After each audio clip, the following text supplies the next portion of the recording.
မင်္ဂလာပါရှင်ဆရာမတော့အကြမ်းမြင့်ဆရာမလေးအောင်မွေဖြစ်ပါတယ်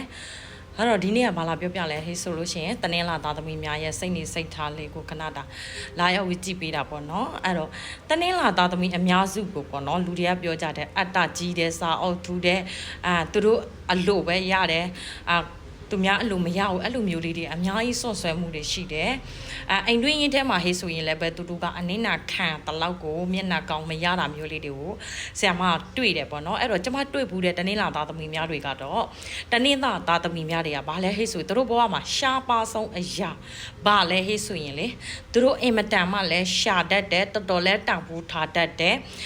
အဲ့လိုမျိုးလေးတွေနဲ့သူတို့အနင်းနာခံပြီးတဲ့ရှာတတ်တယ်အဲ့ဒါအရှားပါဆုံးအရာကငွေမဟုတ်ဘူးရွှေမဟုတ်ဘူးဘာလဲဟေးဆိုရင်မေတ္တာတရားမိသားစုစီကလိုချင်တဲ့မေတ္တာတရားသူတို့တွေကဟိုးငယ်စဉ်ခါကတည်းကနေပြီးတော့ပေါ့နော်ဒီမိသားစုကိုလှုပ်ကြွေးတဲ့အနည်းနာခံတဲ့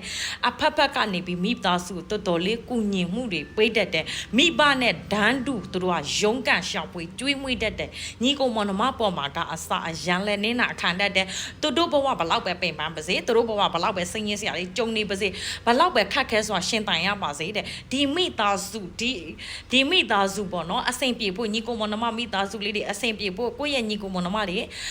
အတွက်ဟိတ်ဆိုရင် तू အရာရာကိုစွန့်လွန်ရဲတယ်အဲ့လိုပုံစံမျိုးလေးတွေရှိတယ်တကယ်ကြောက်လို့ရှိရင်ဘာလဲဆိုရင်တနင်္လာသားသမီးတွေကကန်စားတာညတ်တာမဟုတ်ဘူးသူတို့ကကန်ရဲ့အကျိုးအရန်ကောင်းတယ်ညံကောင်းတယ်ဝီဒီယအရန်ကောင်းတဲ့အထဲမှာပါတယ်လွယ်နဲ့စိတ်သက်ကြတဲ့အထဲမှာသူတို့ကမပဘူးရှင်ပြောမယ်ဟေးဆိုသူတို့ရဲ့ကိုအတွက်ဟိတ်ဆိုလို့ရှိရင်သူတို့ကအရာရာကိုစ조사နိုင်စွမ်းရှိတဲ့ခွန်အားရှိတဲ့ဉာဏ်ပညာထက်မြက်တဲ့အထဲမှာပါတယ်ဒါပေမဲ့လည်းပဲဘယ်လိုပြောမလဲဟိဆိုလို့ရှိရင်အဲ့မိသားစုအတွက်နဲ့ကိုယ့်ရဲ့တက်လန်းတွေကိုတောင်မှသူတို့ကဖျက်ဆီးပြီးတော့မိသားစုပေါ်မှာကောင်းတတ်တယ်တဲ့ဒါပေမဲ့အဓိကကြလာတဲ့ခါကြလို့ရှိရင်တဲ့သူတို့ကထမင်းရှာကျွေးတဲ့လူကမျက်နှာကောင်းမရပဲထမင်းခူးကျွေးတဲ့လူကမျက်နှာသာရသွားတတ်တယ်တဲ့အချစ်ရည်နဲ့ပတ်သက်ရင်လည်းပဲဟုတ်တယ်သူတို့ကအတ္တကြီးတယ်မာနကြီးတယ်သူတို့ဆရာလောက်တာမကြိုက်ဘူး။ဘာကြောင့်လဲဆိုသူတို့ကမိသားစုထဲမှာလဲသူတို့ပဲဦးစီးဦးဆောင်ရတဲ့နေရတယ်။အချစ်ရည်နဲ့ပတ်သက်လာပြီးဟိတ်ဆိုရင်လည်းပဲသူတို့ကဘယ်လိုပြောမလဲ။သူတို့ပဲအရာရာကိုဖျက်ကျော်သွားမယ်။ငါရဲ့ရိတ်အောင်မှာန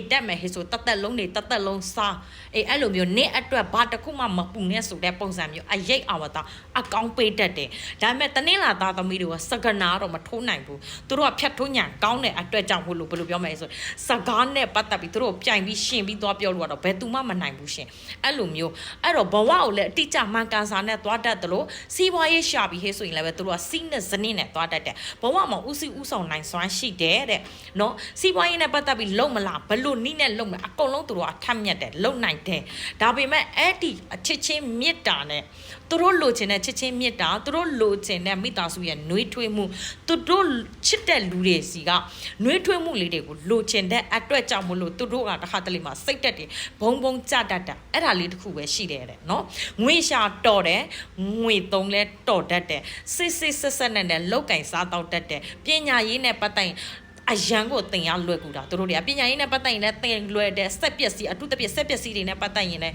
းသူတို့ကဝါသနာလဲပါတယ်လှုပ်လဲလှုပ်ချင်တယ်အဲ့လိုမျိုးလေးတွေသူတို့မှာအမြဲတမ်းပြောမယ်ဟဲ့ဆိုတက်လန်းတွေကသူတို့မှာအများကြီးရှိတယ်ကွယ်ဒါပေမဲ့လည်းသူတို့ကအ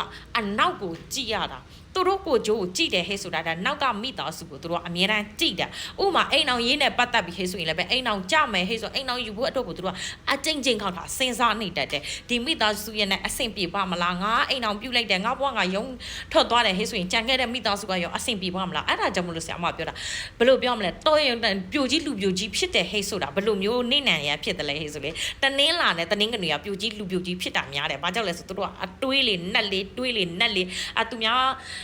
အိမ်တော်ရေးကိုကြည့်ပြီးတဲ့ဆင်မပြေဘူးငါအိမ်တော်ကြားလို့မရဘူးအိမ်တော်မယူသေးဘူးငါလွတ်လပ်မှုတွေဆုံးရှုံးသွားမယ်မိသားစုနဲ့ပတ်သက်ပြီးငါပေးဆက်တာတွေလက်ခံနိုင်မှာမဟုတ်ဘူးခေဆိုအတွေးတွေအရန်များတာအဲ့ဒါကြောင့်မလို့သူတို့ကတက်ရောက်တဲ့ထိကြံစွာနဲ့နေရတာများတတ်တယ်ပြီးလို့ရှိရင်အဲ့တနင်းကနေသားသမီးတွေကအလိုလိုမုန်းတဲ့လူတွေကဘေးနားမှာရှိတယ်သူတို့ရဲ့အာတန်စေတနာနဲ့ပြောလိုက်တဲ့စကားတွေကဆိုသူတို့ကအာနာတန်ပါတတ်တယ်ရှိတဲ့အတိုင်းဒက်ချပြတတ်တယ်ဒါပေမဲ့အဲ့လူတယောက်မုန်းပြီးခေဆိုရင်တစ်သက်လုံးလုံးဝလှဲမကြည့်တော့တဲ့ထဲမှာတနင်းလာသားသမီးပါတယ်ရှင်နော်အဲ့တော့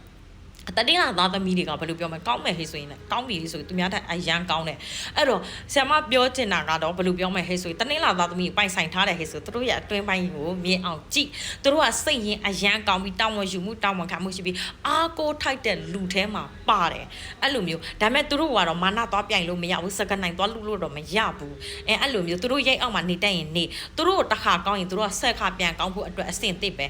ငါပေါ်မှာရုံမာလာပြီလားရုံညလာပြီလားအဲ့လူနောက်လန်ပြန်တိုးလဲရန်ဖြစ်မှာမဟုတ်ဘူးတသက်လုံးစာအဲ့လူနဲ့ကွဲလွဲအောင်တီသူကသွားပလိုက်တတ်တယ်အဲ့လိုမျိုးတနင်္လာသားသမီးကတက်ရောက်ထဲမှာမဟုတ်တပိုင်းတည်းလဲဘဝအောင်ရှင်တန်တောက်ပနိုင်တဲ့အထဲမှာတနင်္လာသားသမီးအများကြီးပါတယ်အဲ့တော့ဆရာမပြောချင်တာကတနင်္လာသားသမီးတွေကဘယ်လိုပြောမလဲဆိုရင်ကန်ဤအကျိုးပေးကောင်းတယ်လို့ဝိရိယအရန်ကောင်းတယ်စိတ်ရခွန်အားအရန်ကောင်းတဲ့အထဲမှာပါတယ်စမ်းပွင့်တဲ့အထဲမှာလဲတနင်္လာသားသမီးတွေပဲတကယ်ပဲ